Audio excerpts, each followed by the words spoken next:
Assalamualaikum warahmatullahi wabarakatuh. Mohon izin memperkenalkan diri, nama Ahmad Firdaus Alfaris, NIT 572011327516, kelas K3B. Di sini saya akan menjelaskan tentang pelabuhan pintar di Indonesia. Pertama-tama, apa pengertian pelabuhan? Pelabuhan adalah sebuah fasilitas di ujung samudera, sungai, atau danau untuk menerima kapal dan memindahkan barang kargo maupun penumpang ke dalamnya. Pelabuhan biasanya memiliki alat-alat yang dirancang khusus untuk memuat dan membongkar muatan kapal-kapal yang berlabuh. Secara umum, pelabuhan di Indonesia merupakan warisan pelabuhan yang sejak dulu dikelola oleh pemerintah Belanda. Pada tahun 1945 lalu berdiri PT Pelabuhan Indonesia yang masih dikelola Departemen Van Scheepvaart. Baru pada tahun 1960 perusahaan ini dikelola oleh Jabatan Pelabuhan Indonesia.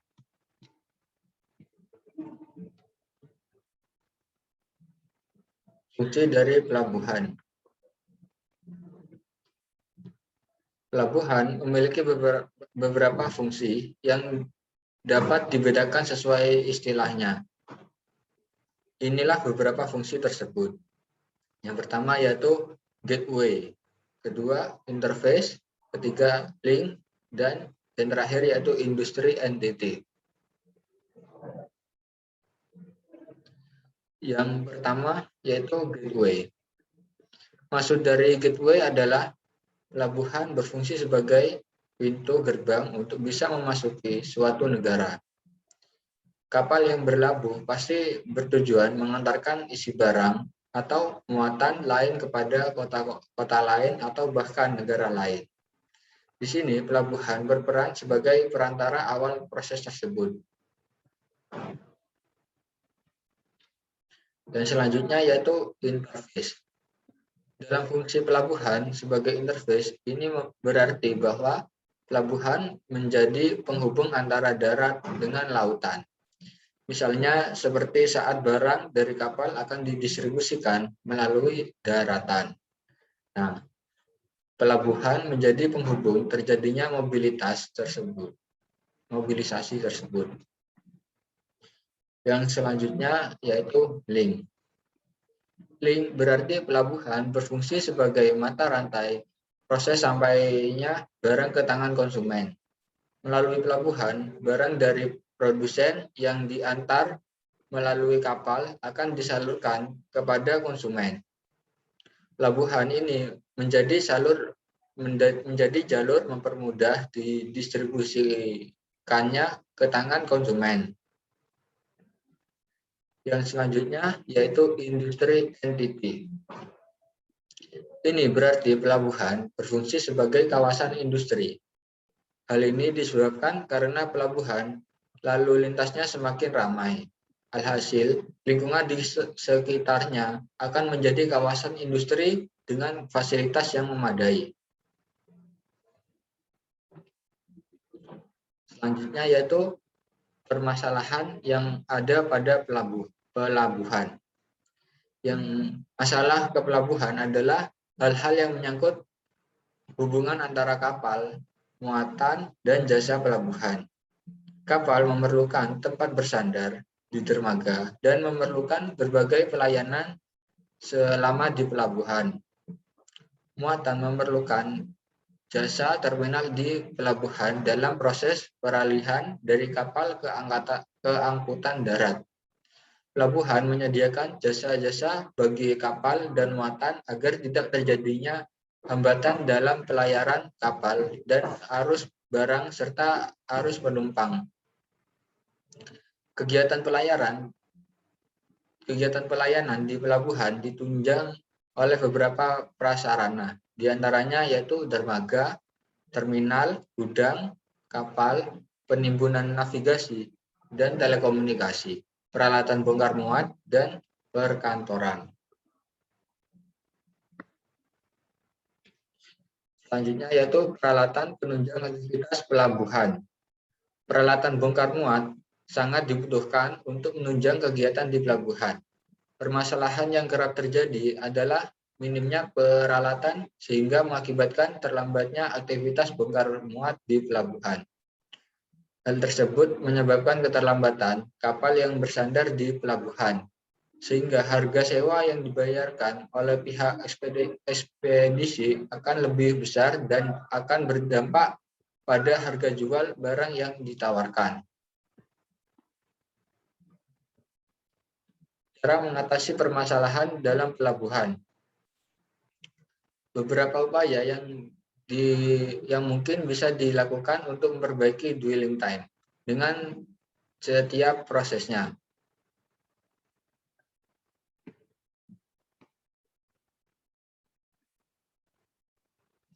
Pada proses pre-clearance, di antaranya perlu diupayakan pemanfaatan fasilitas pre-notification untuk jalur prioritas.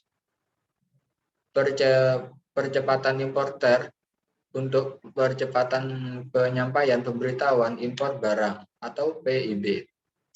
Perlunya inisiatif strategis stakeholder mini-lab juga perlu dilakukan koordinasi secara berkala dengan penerbit lartas serta perlunya dilakukan perbaikan sistem Indonesia National Single Window atau INSW.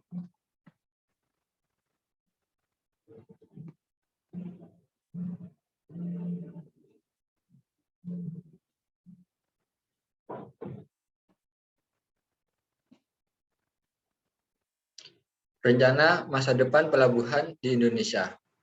Menteri Perhubungan Budi Karyadi Sumadi mencatat bahwa masa penimbunan peti kemas atau dwelling time di pelabuhan logistik Tanjung Priok turun menjadi rata-rata 2,4 hari. Pada April lalu, masa dwelling time untuk barang ekspor impor masih di atas 3 hari, sehingga acap menimbulkan penumpukan. Hingga penghujung 2019, Budi Karya menargetkan bongkar muat kapal di seluruh terminal di Tanjung Priok akan mencapai 8 juta TEU/US. Angka tersebut naik sekitar 500.000 TEU/US dari tahun lalu yang hanya 7,5 juta TEU/US. Saat ini Tanjung Priok sudah mengalami banyak perubahan. Akses darat dan dari pelabuhan bertambah. Penambahan peralatan dan penataan wilayah operasi mulai gate, container yard, dermaga hingga CFS juga terlihat sudah dilakukan. Yang selanjutnya yaitu smart port di Indonesia. Terkait dengan konsep smart port, kata Arif bisa diartikan sebagai pelabuhan cerdas, ramah lingkungan dan terintegrasi yang bertujuan untuk mendukung ekonomi biru atau the blue economy. Menurut Arif Toha, salah satu upaya yang bisa dilakukan dalam mendukung keseimbangan antara aspek ekonomi dan ekologi adalah dengan mengembangkan smart port dan green port yang didukung oleh penerapan digitalisasi sehingga dapat meningkatkan efisiensi proses bisnis di pelabuhan dan mengurangi tatap muka. Selanjutnya yaitu pengertian pelabuhan pintar atau smart port. Pelabuhan pintar merupakan sebuah sistem manajemen pengelolaan pelabuhan berbasis teknologi informasi atau IT. Menerapkan konektivitas logistik, memanfaatkan energi terbarukan, dan mengelola pelabuhan secara berkelanjutan. Penerapan sistem ini akan berdampak pada lalu lintas logistik yang jauh lebih efisien, murah, ramah lingkungan, dan lebih menguntungkan. Selanjutnya yaitu contoh pelabuhan pintar atau smart port yang ada di dunia. Contohnya yaitu di Pelabuhan Hamburg yang dikenal sebagai pelabuhan terbesar dan tersibuk kedua di Eropa. Misalnya, saat ini menggunakan energi angin dan tenaga surya untuk mencukupi kebutuhan energi listrik listrik pelabuhan. Pelabuhan yang memiliki luas 7.200 hektar ini disebut sebagai gateway to the world karena menjadi hubungan bagi alur perdagangan berbagai komoditi di dunia. Pelabuhan Bremen dan Bremenhaven yang merupakan pelabuhan terpenting kedua di Jerman. Dalam hal perdagangan, perdagangan juga telah menerapkan energi terbarukan untuk menggerakkan seluruh aktivitas pelabuhan mereka. Kedua pelabuhan itu mendayagunakan energi angin. Sekian penjelasan dari saya, kurang lebihnya mohon maaf. Assalamualaikum warahmatullahi wabarakatuh.